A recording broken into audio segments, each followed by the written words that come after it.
L'encadrement de jeunes ici en République démocratique du Congo pose problème. Est-ce que ça pose problème? C'est une question, est-ce qu'elle est assurée? Et si elle est assurée, est-ce qu'elle est vraiment faite comme il se doit? Eh bien, ce sont des questions qui restent comme ça en suspens et nous, on en parle ce matin, bien sûr, avec notre invité que nous recevons sur ce plateau. Lui, c'est Mike Samuel Mankenda. Il est porte-parole de la Fédération universelle pour la paix. Bonjour et bienvenue, messieurs. Bonjour, madame.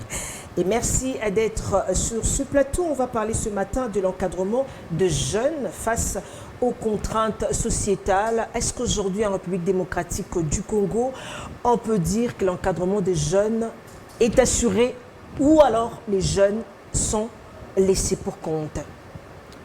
Merci beaucoup, madame, de me faire cet honneur de venir encore une fois de plus sur ce plateau de Télé 50. D'emblée, je dirais qu'aujourd'hui, les constats que tous les jeunes se recherchent. Bien sûr, il y a des responsabilités partagées dans la mesure où le gouvernement a sa part, il y a la famille, il y a les autres acteurs de la société qui doivent aussi intervenir pour assurer énormément cet encadrement de la jeunesse. Alors, selon vous, ça boite à quel niveau? C'est au niveau de la famille ou, par rapport justement aux contraintes sociétales, ça boite au niveau du gouvernement ou à quel niveau ça boite? Je voudrais ici d'abord rester sur le terrain où j'ai beaucoup plus d'arguments.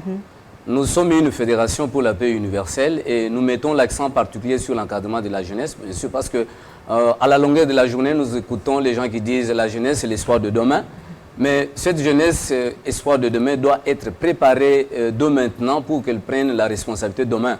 Et je voudrais ici, dans la mesure où, dans les différentes activités que nous organisons au niveau de la Fédération pour la paix universelle, nous essayons de pouvoir responsabiliser d'abord les parents. Les parents doivent être responsabilisés parce que la famille, c'est l'école de l'amour créée par Dieu.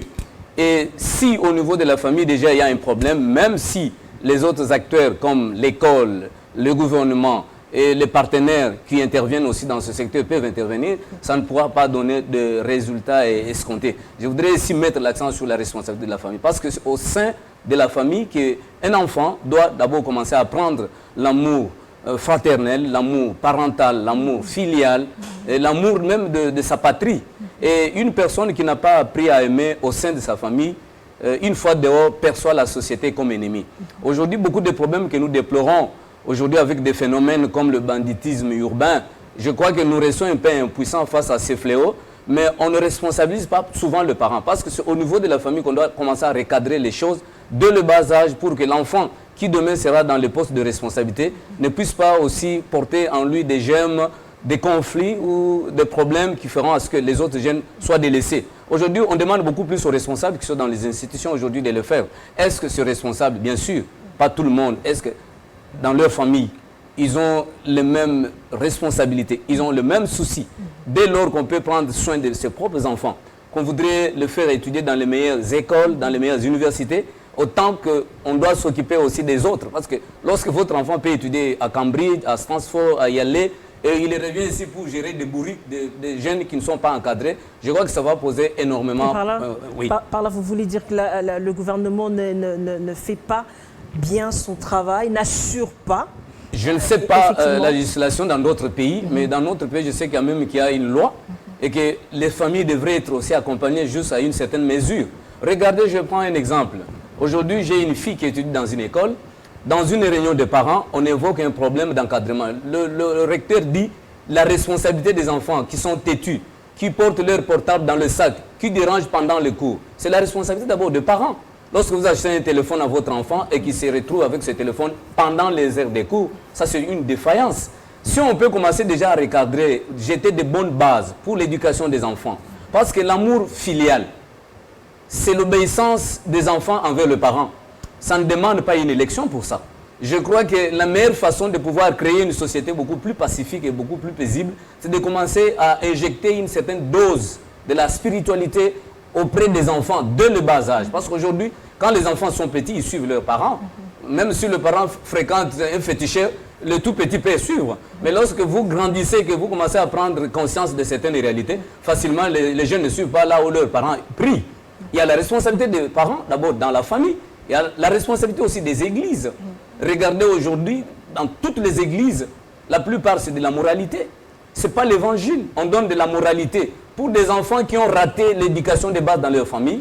Lorsque ces individus se retrouvent dans les églises et que le pasteur tente de donner une certaine leçon de morale, ils disent non, c'est un bon pasteur. Or, c'est une défaillance au niveau de la famille.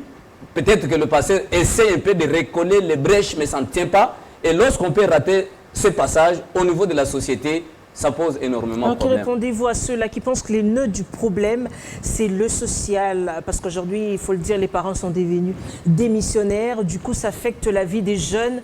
Et ils disent que justement, le nœud du problème, je me redis, c'est le social qui boite ici en République démocratique du Congo. Oui, je pense qu'ils n'ont pas tort.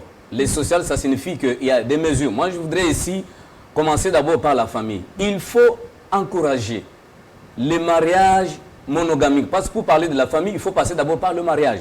Lorsqu'on ne peut pas bien faire le mariage, lorsqu'on n'a pas de mariage fort, le mariage civil, le mariage coutumier ont les mêmes effets.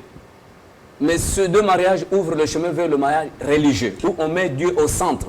Et là, il y a des lois et des principes. On n'invente pas la roue. Et lorsqu'on quitte là-bas, on veut au niveau de l'école. Il faut que les écoles, les gouvernements ont la responsabilité d'abord d'accompagner ces écoles pour que ces dernières puissent créer l'éducation qui soit le fondement de la vraie citoyenneté des jeunes. Mais lorsque nous arrivons au niveau des églises, au niveau de l'État, il faut que l'État puisse allouer les moyens nécessaires aux parents qui travaillent pour que ces parents prennent exactement la charge de leurs enfants. Donc, cette responsabilité, elle est partagée. Moi, je ne voudrais pas mettre le gouvernement dans un camp et les parents dans un autre. Cette responsabilité, elle est partagée et chacun doit jouer sa partition et accomplir sa responsabilité. Alors, vous êtes porte-parole de la Fédération universelle pour la paix. La Fédération pour la paix universelle. Voilà, la Fédération pour la paix universelle. Merci pour la correction. Mais aujourd'hui, on assiste à un phénomène où les jeunes s'adonnent beaucoup plus au banditisme. C'est vraiment fréquent et ça bouscule justement, ça dérange la paix dans un pays ou dans une société, comme vous le voulez, vous, en tant que fédération universelle, je l'ai bien dit. Qu'est-ce que vous préconisez justement pour mettre fin à ce phénomène?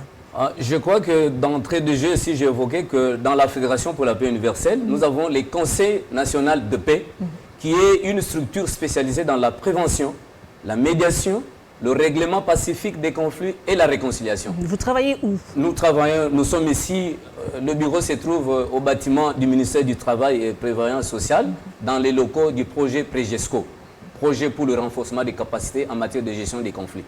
Les conflits, le premier conflit a éclaté dans la famille, la première famille d'Adam et Ève.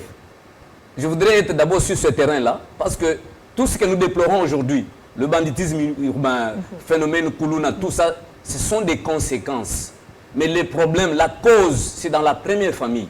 Et lorsque ce problème a été irrésolu, les problèmes se répètent et se ressemblent. Mais les mêmes causes, justement, produisant les mêmes effets. Si ce problème n'est pas résolu au niveau de la première famille, ça signifie si les acteurs qui ont la responsabilité de pouvoir injecter une certaine dose de la spiritualité pour déclarer ce qu'on a appelé dans la Bible, ainsi dit l'Éternel. Qu'est-ce que Dieu dit? Dans notre constitution, dans le préambule, on a fait référence à Dieu pour résoudre nos problèmes, même dans la famille. Pourquoi lorsqu'il y a un problème de banditisme urbain, pourquoi lorsqu'il y a un problème de phénomène Koulouna, on veut le traiter seulement dans un seul angle, responsabiliser seulement le politique, mais il y a la responsabilité d'abord de la religion. Et les personnes qui ont la responsabilité de veiller vers la reconversion morale des personnes, les églises ont une grande responsabilité dans ce sens pour vraiment encadrer les familles, afin que ces jeunes d'abord trouvent une base solide, afin d'éviter des conséquences que nous sommes en train de vivre aujourd'hui. Mais la responsabilité aussi du gouvernement est là. Elle est engagée dans la mesure où ce phénomène de banditisme n'a pas seulement des solutions sociales, mais il y a aussi un aspect spirituel. L'homme étant dans sa double dimension spirituelle et physique, lorsqu'on ne peut pas avoir une stabilité sur le plan spirituel, tout ce qu'on pourra faire sur le plan physique et social, ça sera un chapiteau de cartes. Ça va s'écrouler. Il faudrait avoir une stabilité. Même les grandes nations qui affichent une certaine stabilité aujourd'hui, vous pouvez prendre les États-Unis d'Amérique, l'Angleterre, la France, vous allez voir que dans leur fondement, ils ont des valeurs. Regardez les républicains aux États-Unis d'Amérique. Malgré ça, ils affirment quand même qu'il faut protéger la famille, il faut condamner l'avortement. Ce sont des valeurs. Aujourd'hui, le fondement de notre pays, qu'est-ce que le Parlement fait? Il faut voter des lois, il faut légiférer des lois qui encouragent les familles à aller dans le sens d'encadrer les jeunes gens dès le bas âge. Aujourd'hui, vous commencez à récupérer les Koulouna. Ils ont déjà des problèmes. Soit il faut passer par la désintox, c'est-à-dire il faut les désintoxiquer, et il faut le rééduquer, et il faut leur apprendre un métier et le réinjecter dans la société. C'est tout un processus. L'éducation prend beaucoup de temps. Il faudrait non pas attendre les conséquences pour commencer à les gérer, parce que comme on dit, mieux vaut prévenir que guérir. Nous, au Conseil, nous commençons par la prévention. Dans le volet prévention, nous avons des séminaires, des formations que nous organisons récemment. Nous avons lancé le 12 août l'Association internationale des jeunes et étudiants. Nous essayons de travailler avec les jeunes des œuvres, les jeunes qui sont sur le site universitaire et ceux qui sont déjà dans le secteur du travail, pour qu'ensemble, nous ne puissions pas aujourd'hui, parce que je vois, il y a beaucoup de jeunes qui passent sur des chaînes de télévision pour parler que nous voulons maintenant aller dans la politique, nous voulons prendre la responsabilité. Il faut y aller, mais c'est un terrain glissant. Si vous y allez et que vous avez des failles où il y a des trous, ça pourra vous rattraper un jour. Il faudrait aujourd'hui, cette génération, peut-être nous sommes déjà sacrifiés parce que nous avons vécu presque tout ce que vous connaissez, mais il ne faudrait pas, avec la situation que nous avons vécue, pour que nous puissions nous décourager. Il faut maintenant récupérer les tout jeunes. C'est pourquoi notre ministre de la Communication et Médias, Lambert Mende, que je salue en passant, a été invité au sommet mondial, au siège international de la FPU, pour voir comment notre enseignement axé sur l'éducation du caractère a produit des fruits ailleurs. Et il nous a fait honneur de nous octroyer à l'époque un certificat autorisant la Fédération pour la paix universelle de pouvoir donner cet enseignement de l'éducation du caractère dans toutes les écoles. Et là, je voudrais dire qu'il ne faut pas aujourd'hui qu'on donne l'idée selon laquelle il faut prendre la responsabilité des jeunes dès le berceau jusqu'à la tombe. Il faudrait aussi compenser les droits que les jeunes réclament, compenser cela par une certaine responsabilité. Et là, tout le monde est engagé. Et surtout aussi, il ne faut pas que les jeunes crient seulement que nous sommes délaissés et qu'ils se débrouillent, mais il faut que les jeunes aussi fassent attention pour négocier le passage avec les aînés qui ont une certaine expérience. Voilà. Avec les aînés, justement, me pousse à parler du renouvellement justement de la classe politique. Oui. Aujourd'hui, il y a plus de jeunes qui veulent aller en politique, soi-disant pour changer un peu la donne, parce qu'il faut dire que ce qui était avant, on fait leurs preuves et le pays est là où il est aujourd'hui, pas trop de commentaires. Mais bon, la jeunesse croit quand même au renouvellement de la classe politique. Est-ce que vous pensez, vous, en tant qu'encadreur, la jeunesse aujourd'hui est en même de prendre cette relève? Je voudrais dire oui et en même temps non. Oui, pourquoi? Parce que nous ne devons pas créer une fatalité. Cette crise, elle n'est pas ni politique, cette crise, elle n'est pas ni économique ni sociale. C'est une crise d'identité d'abord de la personne envers son créateur. Donc, si je rentre dans les fondamentaux de nos enseignements, nous parlons des 4 valeurs de base. Il y a vivre pour le but le plus élevé, avoir l'esprit propriétaire, rêver grand et travailler en équipe. Ce sont des valeurs. Aujourd'hui, lorsqu'on parle de vivre pour le but le plus élevé, toute notre jeunesse, que vous allez dans n'importe quel campus, quand vous posez la question aux parents ou bien aux jeunes, pourquoi vous allez à l'école, pourquoi vous allez, il dit, je vais aller pour aider ma famille. Donc, on a une jeunesse qui est formée uniquement qu'une fois qu'elle va se retrouver dans les postes de responsabilité, il faut aller aider sa petite famille. Or, on doit inculquer à la jeunesse l'idée selon laquelle, lorsque vous êtes formé pour des grands idéaux. Il faut aller vers le monde. Est-ce que vous le faites, vous? Nous le faisons, c'est pourquoi j'affirme ici haut et fort que le secrétaire général de la Fédération pour la paix universelle vient de rentrer après une tournée dans les provinces. Nous le faisons. Il était à Kenge hier, au moment où je lui demandais que j'allais intervenir sur le plateau de Télé 50 pour parler aussi d'une France de la jeunesse, parce que nous nous occupons aussi de cette jeunesse au niveau de notre organisation. Il y a les comités académiques pour la recherche des principes. Là, nous nous focalisons sur les étudiants. Nous avons la Fédération des jeunes pour la paix mondiale, qui est aussi une branche où on s'occupe de toute la diversité de la jeunesse et ce que nous appelons en anglais le YSP, Youth and Students for Peace. Ça, ce sont des jeunes et nous ciblons là les jeunes qui ont des ambitions pour aller en politique. Il ne faut pas qu'ils aillent seulement pour dire nous allons renouveler la classe. Mais vous voyez, en 2006, nous avons eu un parlement où 10% c'était des gens connus, mais le reste c'était des inconnus. en 2011 même, je crois que s'il y aura des élections en 2018, il y aura aussi des nouveaux venus. Des jeunes vont entrer, mais je ne voudrais pas qu'ils puissent aller en politique avec l'esprit du triomphalisme ou de l'autosatisfaction. Mais ils devraient quand même aller vers le vieux là, se ressourcer aussi parce qu'ils ont l'expertise, mais il y a la sagesse auprès de ce vieux-là.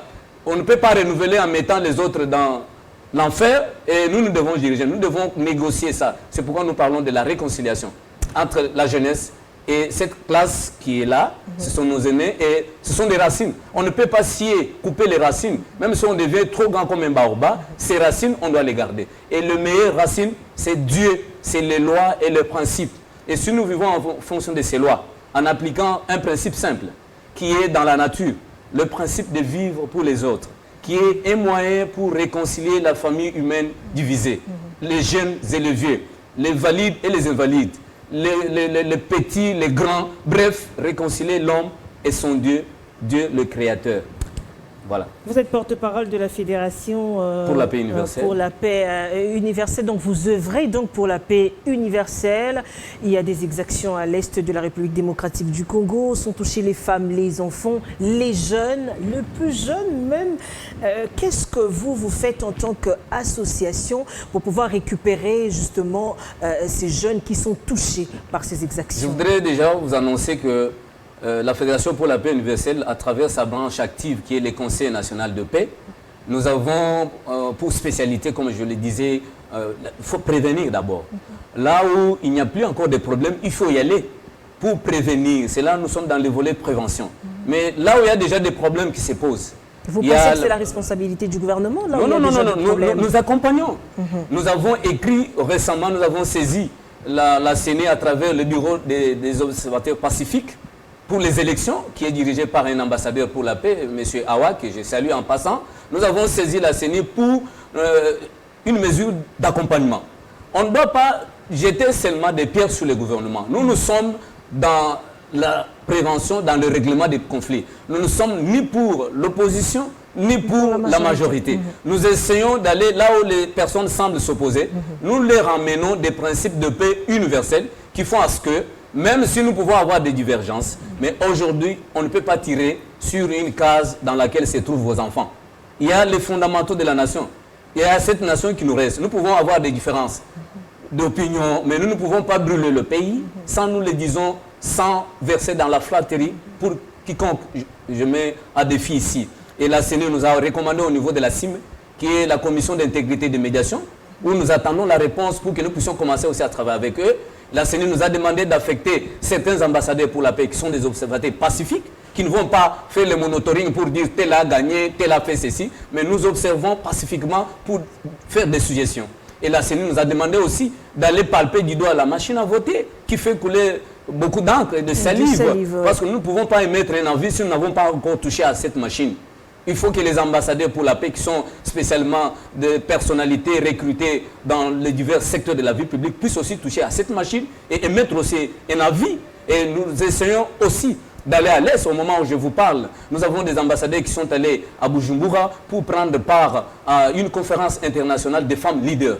Où maintenant, ils se retrouvent au niveau de Bukavu pour essayer un peu de conscientiser les gens. Vous savez, cette partie, elle a été beaucoup troublée. Nous n'avons jamais cessé de le dire sur ce plateau de Télé 50 pour dire que ce problème-là n'a pas seulement pour solution le gouvernement, mais tout le monde doit accompagner le gouvernement. Mais le gouvernement doit savoir que même si nous l'accompagnons, mais il doit d'abord faire vraiment sa responsabilité. Parce qu'il ne faut pas qu'on soit juge et parti. Il ne faut pas, au même temps qu'on est en train de rechercher la paix et qu'on soit encore en train de la troubler. Nous voulons cette paix durable, effective et réelle dans cette partie-là et surtout au centre aussi.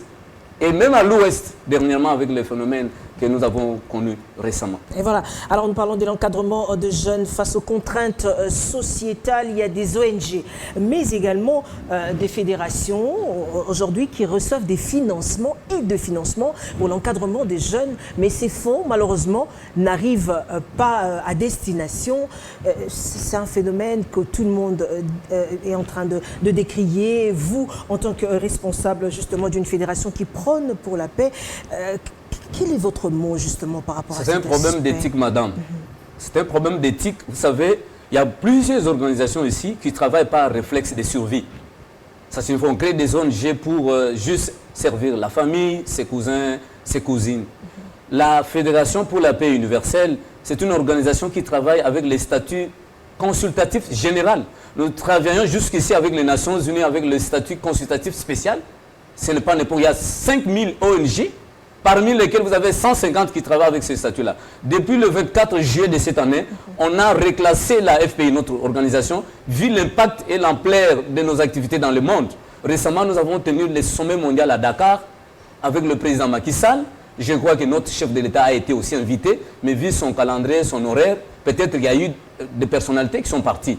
Maintenant, là, du 21 au 24 novembre, il y aura un autre sommet en Afrique du Sud pour honorer l'héritage de la paix de Nelson Mandela. Et là, nous avons convié aussi de hautes personnalités de notre pays pour aller aussi parler de notre expertise de la paix. Vous savez, nous avons une expertise, nous avons une jurisprudence. Même si les gens jettent des boulets rouges sur la RDC, mais nous avons aussi servi des leçons à beaucoup de pays qui passent pour des donneurs de leçons, mais qui ne sont pas quand même un modèle. Donc je crois que le problème des financements, c'est un problème de morale et d'éthique. Et dans la morale, vous avez la morale civique et la morale spirituelle. Dans la morale civile, vous avez le bien et le mal pris sous l'angle de leurs conséquences sociales. Alors, chaque responsable qui reçoit le financement, qui sont destinés aux bénéficiaires, la population cible pour lesquels ils ont concocté, je ne sais pas, les objectifs, ils doivent faire arriver cet argent à destination. Alors aujourd'hui, c'est la journée panafricaine de la jeunesse, pendant que les autres évoluent, voilà, pendant que d'autres pays investissent dans la jeunesse, voilà, pour préparer l'avenir. Ici, chez nous, il y a eu récemment le phénomène Oudjana, où on pouvait finalement dire que les associations, les ONG, ont échoué par rapport à leurs responsabilités. Heureusement que le gouvernement a repris cette affaire en main.